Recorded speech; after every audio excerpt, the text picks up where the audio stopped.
muy buenos días. Esto es News and Coffee. Yo soy Anderson Boscan. Tenemos esta mañana un programa dedicado al juicio político, el intento de juicio político contra el exministro Augusto Espinosa, hoy asambleísta por Alianza País. En este momento, el CAL, el Consejo de Administración Legislativa, que debe decidir si abre o no las puertas que conducen a Espinosa a su segundo intento para juicio político, cabe destacarlo, está empezando a sesionar. Estaremos pendientes de lo que está transcurriendo, de lo que está pasando. El exministro Espinosa, hacía muy pocos minutos, acaba de dar declaraciones, pues desvirtuando las acusaciones de su principal interpelante, a quien tenemos esta mañana el gusto de compartir la mesa, Yanín Cruz, asambleísta por, iba a decir la Alianza Creo Suma, pero de aquello ya no queda nada.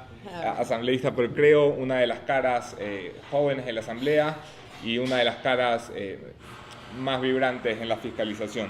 Asambleísta, gracias por estar aquí y me gustaría saber qué espera que pase esta mañana, además de lo evidente.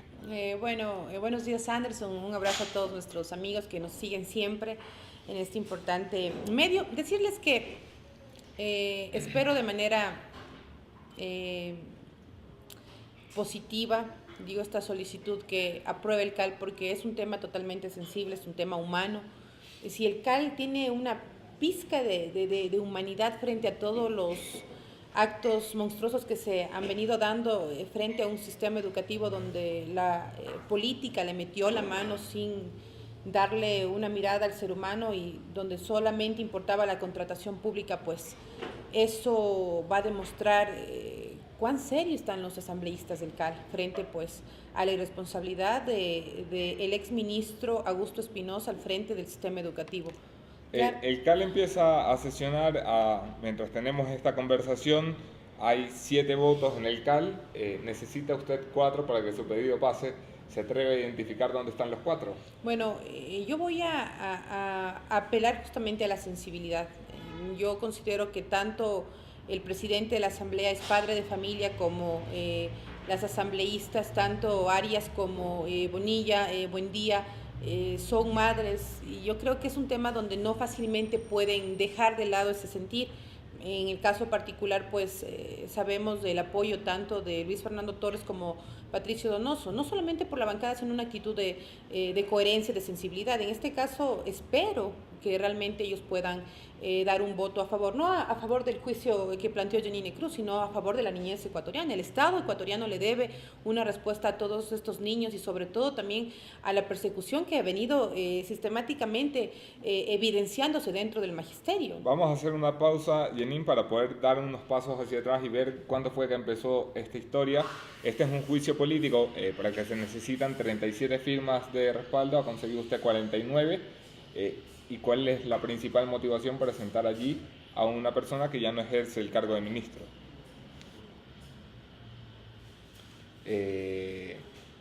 Coincide el pedido de juicio político con 3 o 4 grandes escándalos muy trágicos yo creo que para todo el Ecuador, de violaciones sistemáticas en planteles educativos. Mi pregunta muy puntual es: ¿por qué vamos a llevar a juicio a una persona que ya no está al frente de la cartera? Bueno, primero porque es un llamado de atención a todos los malos elementos del Estado.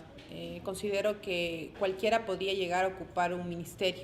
Solamente bastaba con ser amigo del que estaba en el poder para tener la posibilidad, en este caso, de obedecer las intenciones, obviamente, de una autoridad prepotente.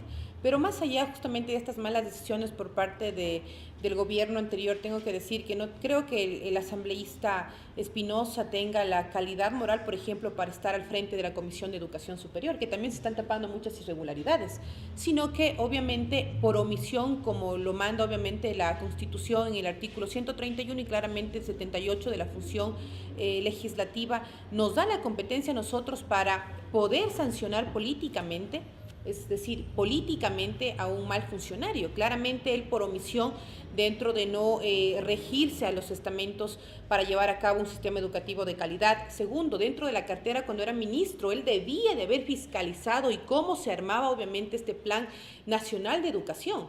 Lo que nos llama la atención, por ejemplo, es el silencio del economista Espinosa cuando dice que él conocía claramente que se daban 100 abusos anuales a los niños.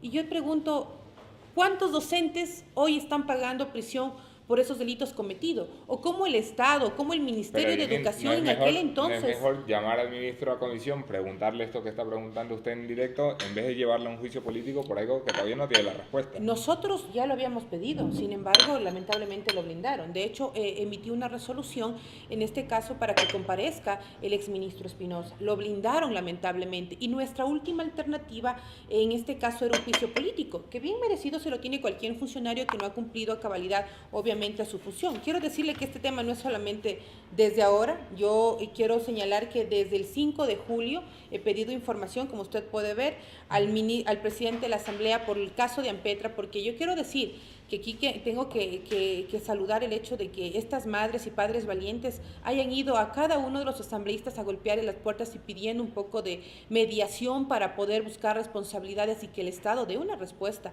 a todo este dolor que está viviendo. Y ojo, el tema no solamente queda lamentablemente en estas víctimas. No hablamos, Anderson, de 1 o 4 o 5 casos. En el caso, por ejemplo, de Guayaquil hemos hablado de 100 niños que fueron obviamente violentados. Es decir, bueno, no descartamos que las exista... Las cifras que ha dado Gustavo Yalte, del Consejo de la Judicatura, hablan de 4.000 niños en los últimos 3 años o 2 años y medio. Pero en centros educativos públicos, donde claramente se debería haber mantenido un seguimiento cuando... Hay informe, por ejemplo, de la CEDAW, de la Convención sobre la Eliminación de todas las formas de discriminación. A mí me llamó la atención este párrafo. Inmediatamente, donde dice, en el tema de la educación, dice, constituye motivo de gran alarma para el comité las informaciones acerca de la violencia sexual y del hostigamiento de niñas en las escuelas. ¿Este informe de qué año es? 2015, 11 de marzo del 2015.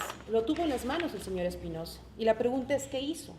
Hay informes no solamente justamente de la convención, sino inclusive de las EMPLADES del año 2013, donde ya arrojaban alertas de que se estaban dando esta clase obviamente de abusos en centros educativos.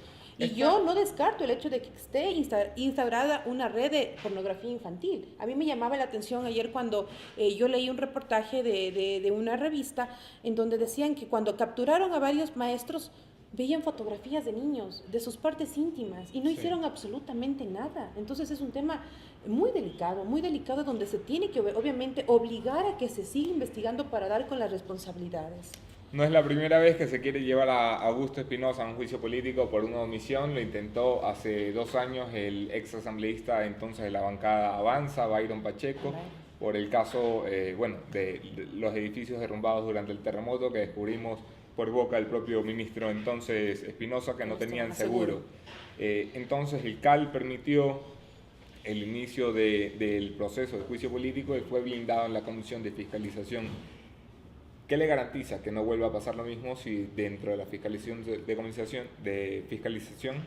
está como presidenta la misma persona, la asambleísta María José Carrión? Bueno, primero decirle que tenemos muchas más evidencias y esto es gracias a la resistencia, no solamente de los maestros, de la UNE, de evidencia de maestros jubilados que han planteado juicios y han ganado y no han respetado, por ejemplo, la 21ª que manda a pagarles obviamente a los jubilados.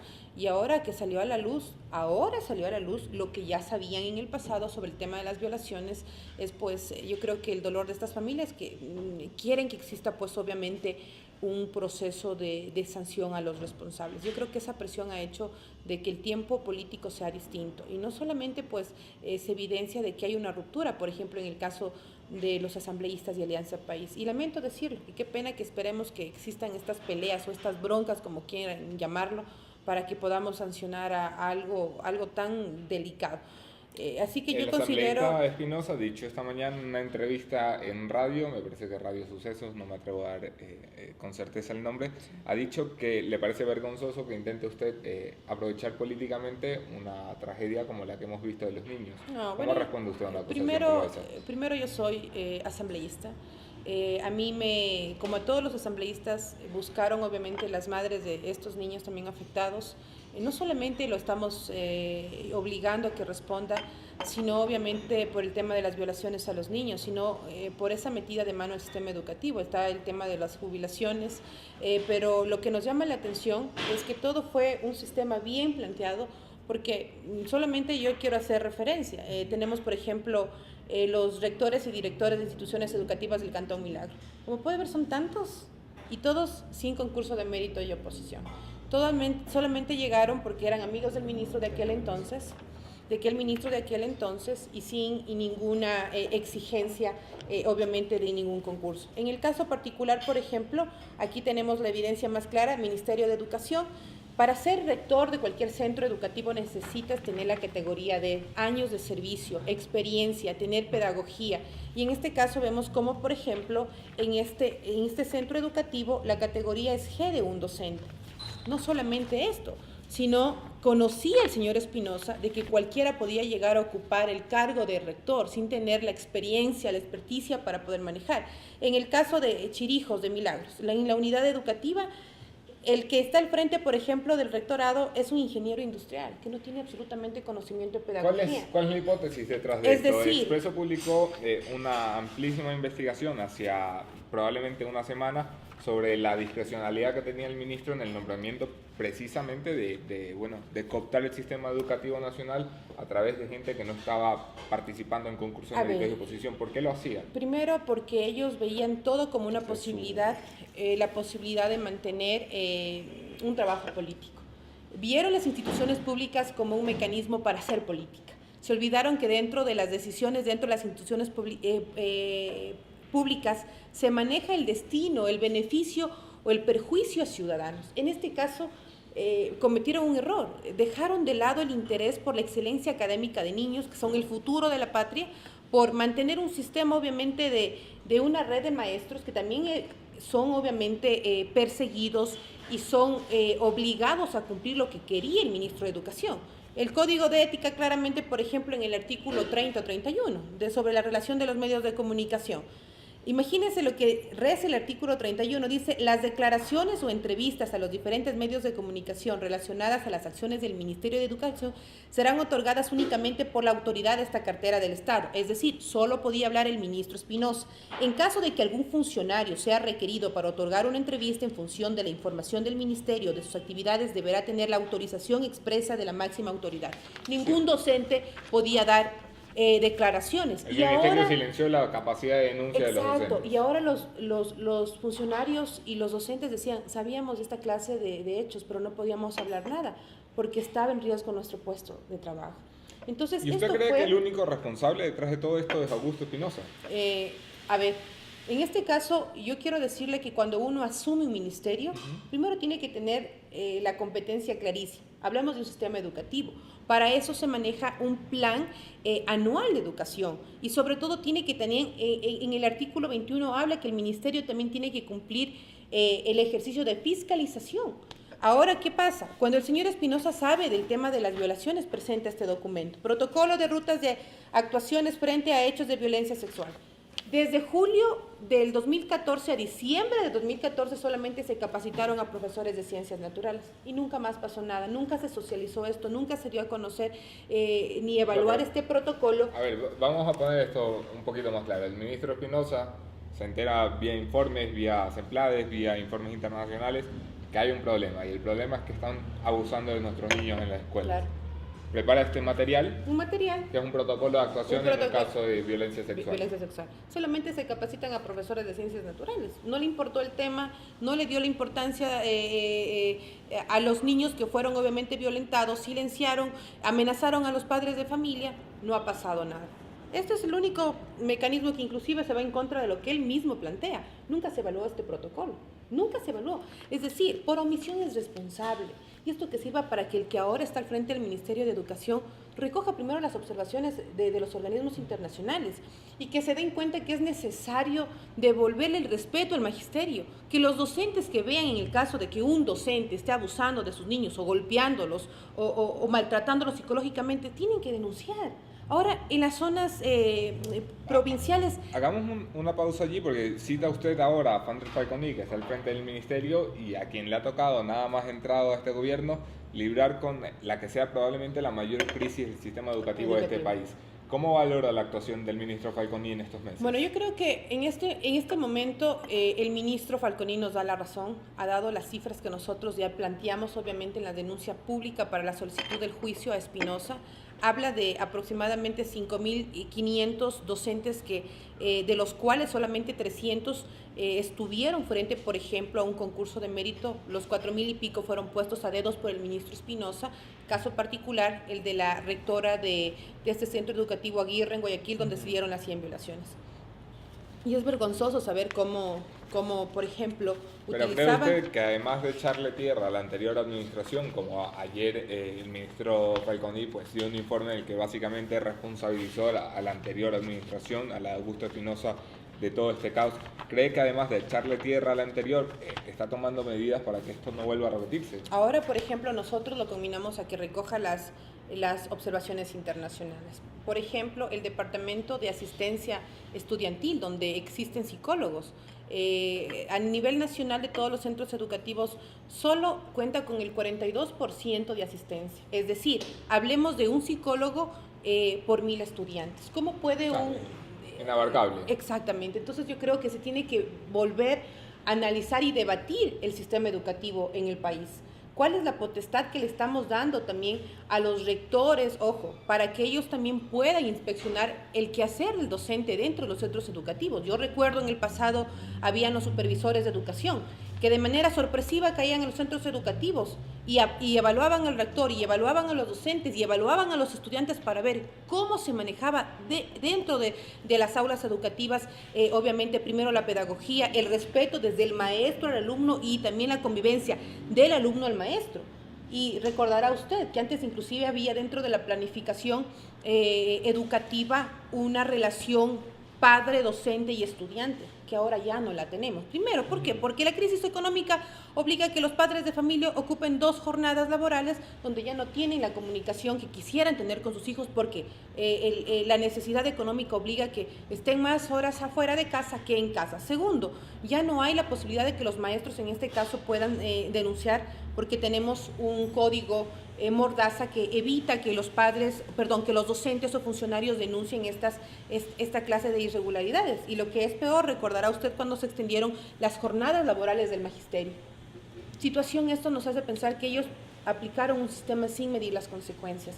La escuela era insegura, no se puede hablar que en el pasado no, pero esta vez se agravó con un sistema donde más vieron la posibilidad de construir escuelas del milenio, de cerrar escuelas unidocente, de perseguir a la Unión Nacional de Educadores. Y ahora tiene un sentido. ¿Por qué acabar con la UNE, que siempre ha sido el mayor sindicato, ojo, para poder representar y elevar la voz del magisterio? Claro, porque Augusto Espinosa fue básicamente el gran mentalizador de la red de maestros. Entonces, pero ahora mire, con el pasar de los años, la red de maestros emita un comunicado donde dicen que realmente han sido víctimas de un proceso donde les obligaban a los maestros a salir a las marchas a favor del gobierno, donde se les obligaba a los maestros a pagar un porcentaje económico para campaña, donde si no estabas afiliado a la organización política no tenías oportunidad para contratación en el próximo periodo académico.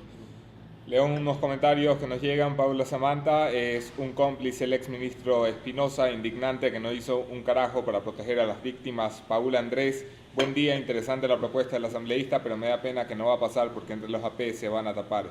Es poco optimista. Hermes Balcázar: bien, pero que le den seguimiento, me imagino que a su pedido de juicio político hasta el final. Una vez más queda en evidencia la farsa de la revolución del siglo XXI, dice Consuelo Gabela. Berta Talbot: en los pueblos pequeños y en el campo ni siquiera hay psicólogos. Exacto. ¿Para qué sirve un juicio político a estas alturas? Y se lo pregunto muy directamente porque comentaba la posibilidad de que esto pasara o no, y algún colega me hizo caer en cuenta de bueno, esto es a la final un escarmiento público. El señor no va a ser destituido como asambleísta, el señor ya no es ministro. ¿Para qué hacer un juicio político? Ver, primero porque nosotros tenemos la responsabilidad, después de que un funcionario público, en el artículo claramente 131 de la Constitución, tenemos un año. Hasta el 24 de mayo del 18, él debe rendir cuentas a la Asamblea Nacional como ministro. Hasta el 11 de noviembre de este año, porque él, el año anterior... él dejó para poder ser candidato. Entonces teníamos días, en este caso, para poder sancionar. A ver, políticamente nosotros obviamente podemos censurar. Primero porque el hecho de silenciar frente a tantas cosas irregulares que se estaban dando al centro educativo no le da primero ni siquiera la garantía de estar al frente de la comisión hoy en día de educación superior. Yo lo veo a un Espinosa como asambleísta al frente de la comisión de educación y siento la verdad vergüenza.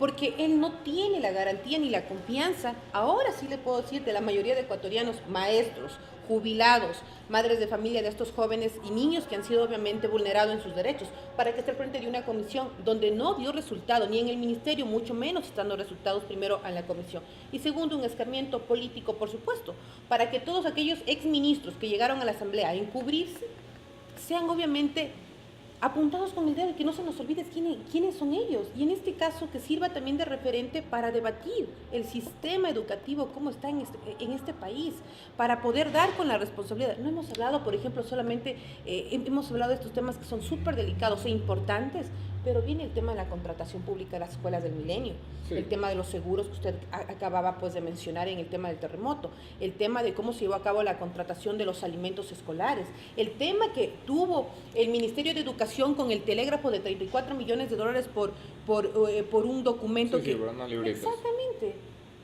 Eso también tiene que la justicia hacer obviamente su parte y nosotros vamos a seguir insistiendo. Entonces yo creo que... Dice usted que Augusto Espinosa no goza de la confianza de la mayoría de los ecuatorianos. ¿Usted cree que goza de la confianza de la mayoría de su bloque? Me refiero a Alianza País. Yo creo que quienes van a encubrirlo son personas que coinciden con la forma de ser política. Yo siempre hablo de que no se necesita políticos contratistas, sino políticos humanistas.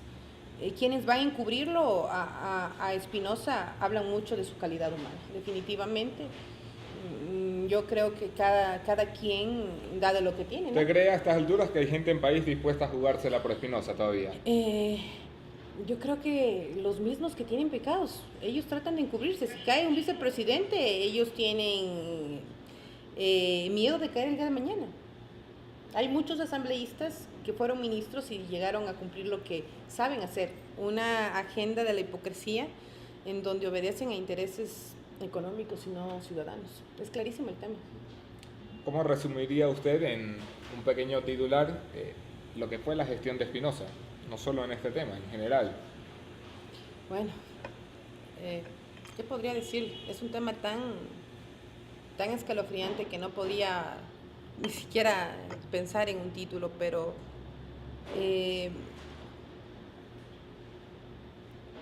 yo creo que es el ministro que silenció el dolor de niños.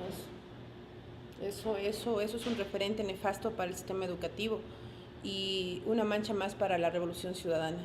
Se rodearon de cualquier clase de gente y pusieron a cualquiera de ministro. Y estas son las consecuencias.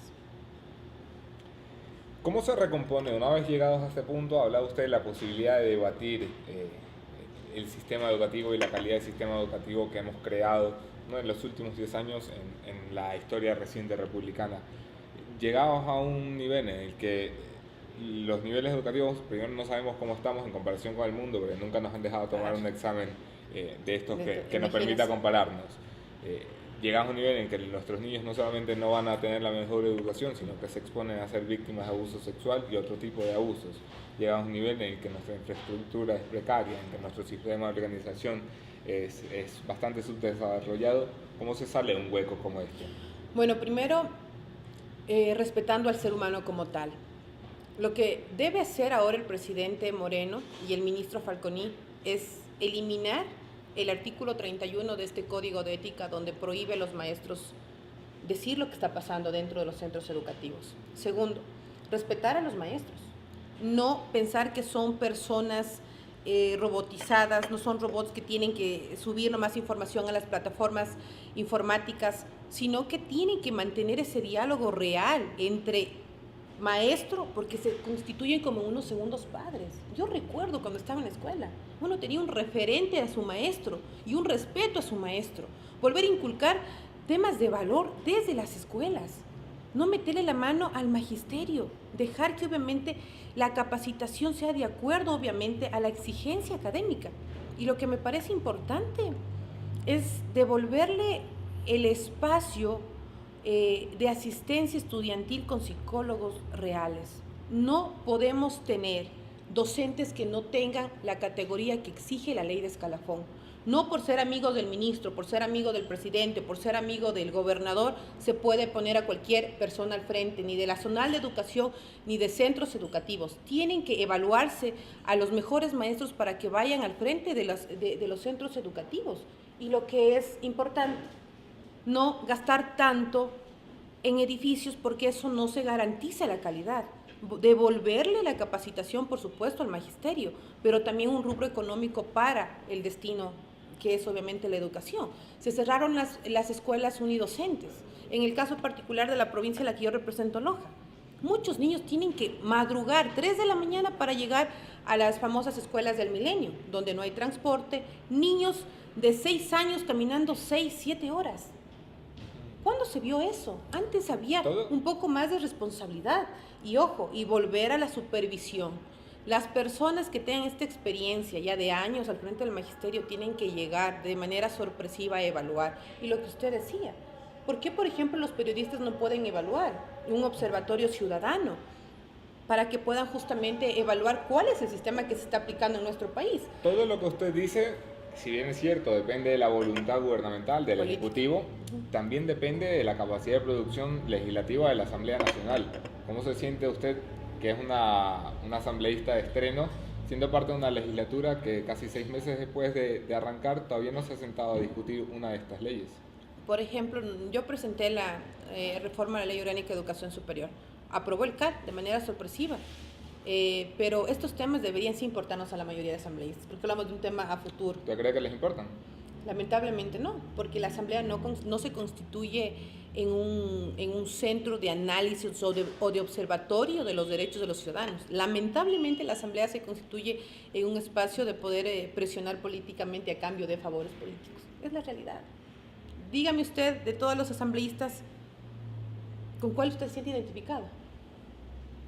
De los 130 y pico. Dígame, ¿cuáles usted cree que realmente ellos están en concordancia con el sentir de la gente?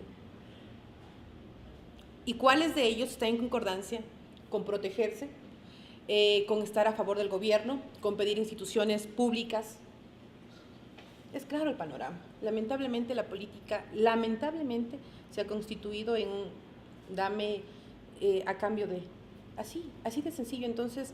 Qué penoso que suena, ¿eh? Sí, es que es la realidad, no podemos mentirle a los ecuatorianos. Estamos iniciando en una asamblea donde teníamos, por ejemplo, las evidencias de dar contra los mayores personajes de corrupción en nuestro país. Y recién están saliendo, obviamente, a la luz. Alguien decía algo, no necesitamos de Contraloría, no necesitamos de la Corte de Justicia, no necesitamos de la Fiscalía para transparentar los procesos de fiscalización. ¿Sabe quién lo hizo durante todos estos 10 años?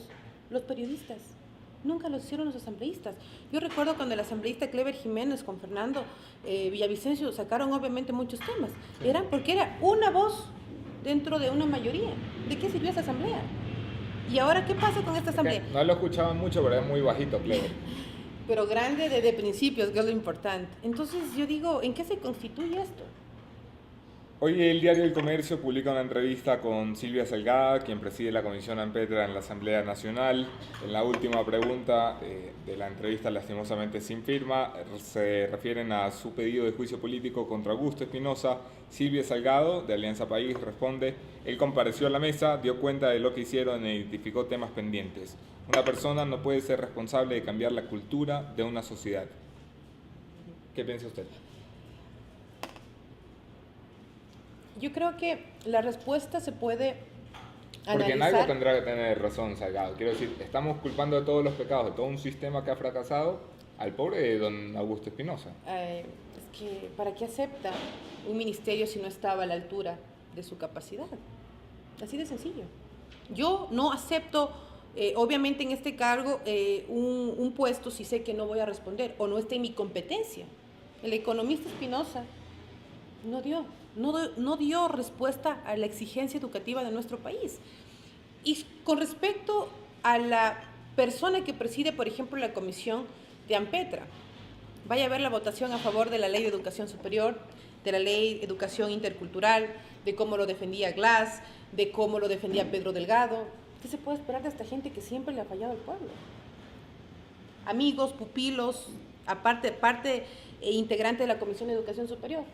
Hay malos elementos, y cuando digo malos elementos son por las acciones y votación que se puede evidenciar durante todos estos años. Salgado, sin embargo, no deja de reconocer el fracaso que ha habido en el sistema educativo. Cita textualmente algo que a mí me ha parecido impresionante de camino a esta entrevista: solo el 10% de las causas denunciadas llegaron a una sanción, el resto son archivadas, desestimadas o abandonadas en referencia a las denuncias por abuso sexual ante el Ministerio de Educación. Y esperamos tanto, con tantos dolores, con tantas víctimas, para recién decir que hemos fracasado.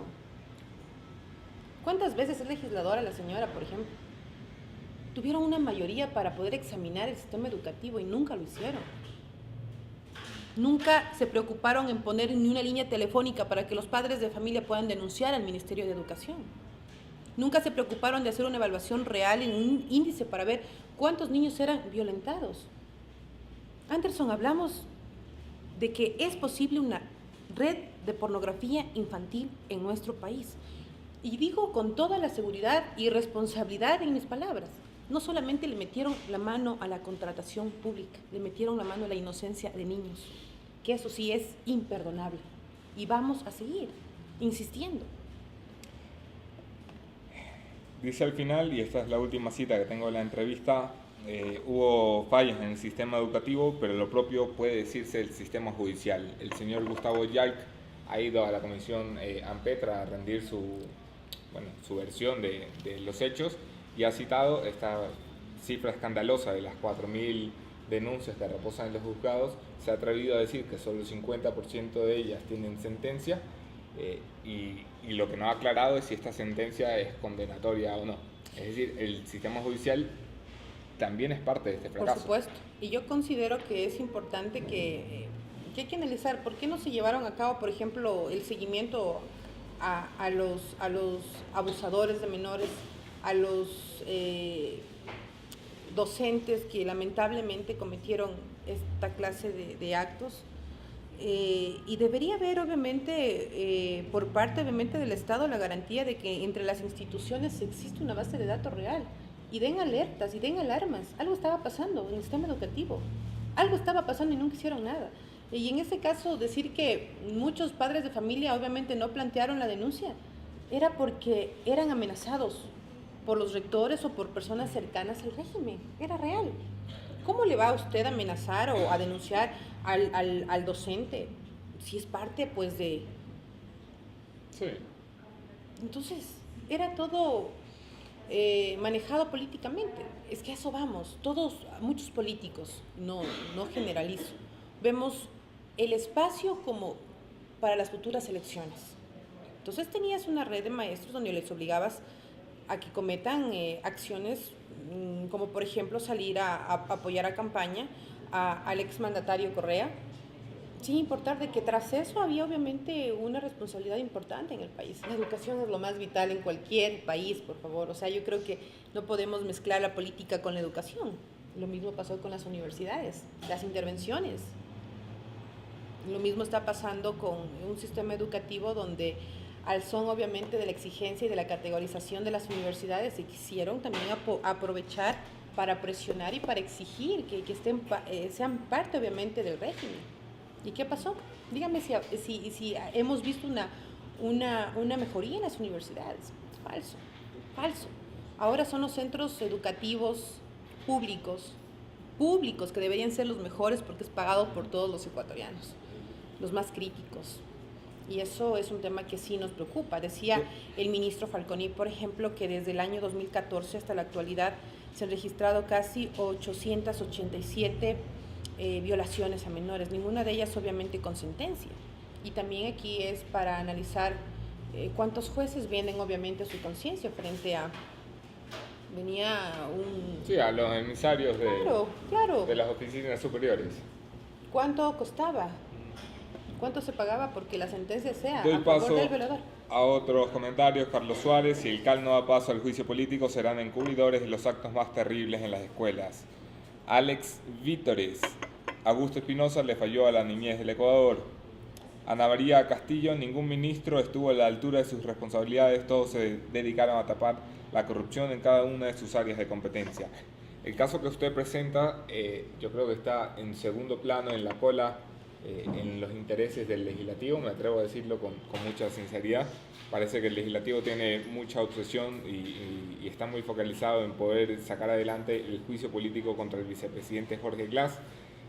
Hay mucho interés por activar otros juicios políticos. El asambleísta Bernal en contra de Gustavo Yal, que ya recibió su primer fracaso en el intento. Quiero decir, vamos a regresar a un país en el que los juicios políticos son la única forma de control y fiscalización de una Asamblea Nacional.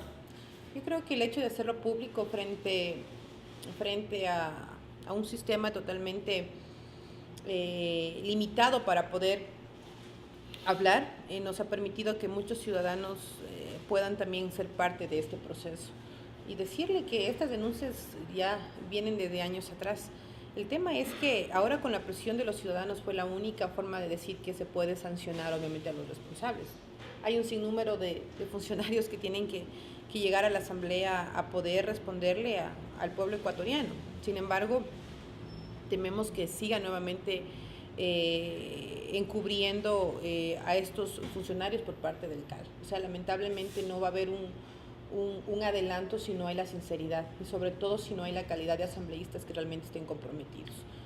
Hay residuos correístas en la Asamblea, por supuesto que los hay, y creo que ellos llegaron en este caso a dañar la posibilidad de transparentar estos procesos. Imagínese usted, hablar mal de la Revolución Ciudadana es lo peor que le pueden pasar a ellos, porque son parte de, y por supuesto, ahí se prevalece el interés partidista y no el interés general.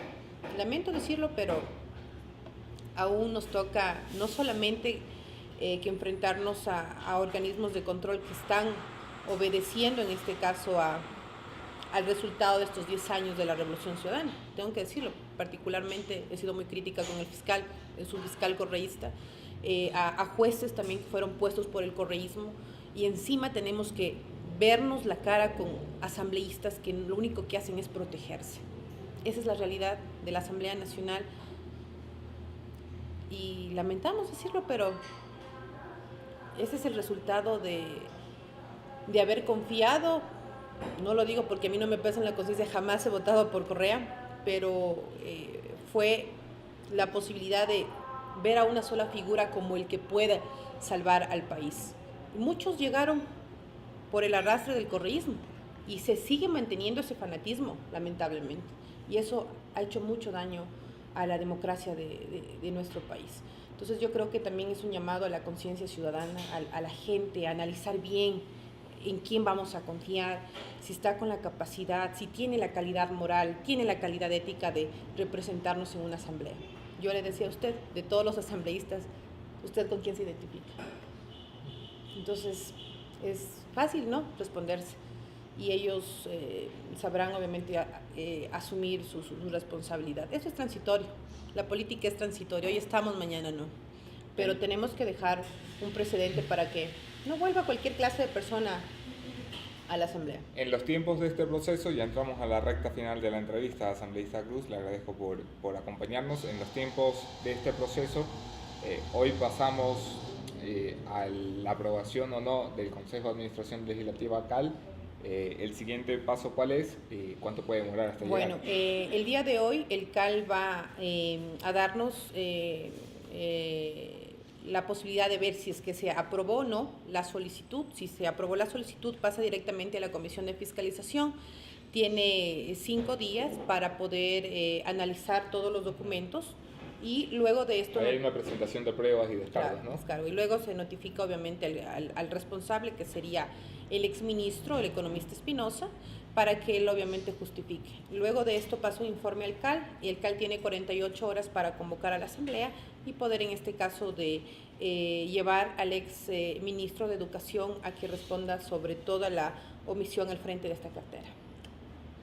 Uno de las críticas recurrentes hacia la oposición ecuatoriana es que cuando no han sido capaces de hacer pasar una iniciativa, pues se han quedado excusados en el me faltaron los votos, me bloquearon el país.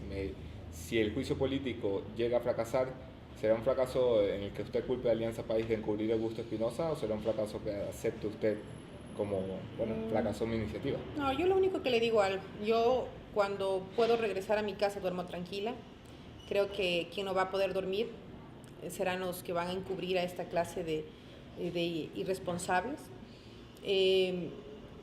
Lamentablemente se define con votos dentro de la Asamblea Nacional, pero eso no quiere decir que vamos a dejar el tema ahí.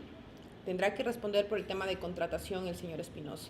Y no solamente lo hacemos con un tema personal, o sea, no para nada. Yo creo que es un tema personal con Espinosa, ¿no? No, para nada. Yo Cuando creo se ven en los pasillos de la Asamblea, se saludan por lo menos. Sí, por ejemplo, en la sesión anterior, de manera un poco chistoso, el asambleísta lanzó un beso a la oposición. O sea, es la manera quizás un poco de llevar las cosas de él, pero uno no puede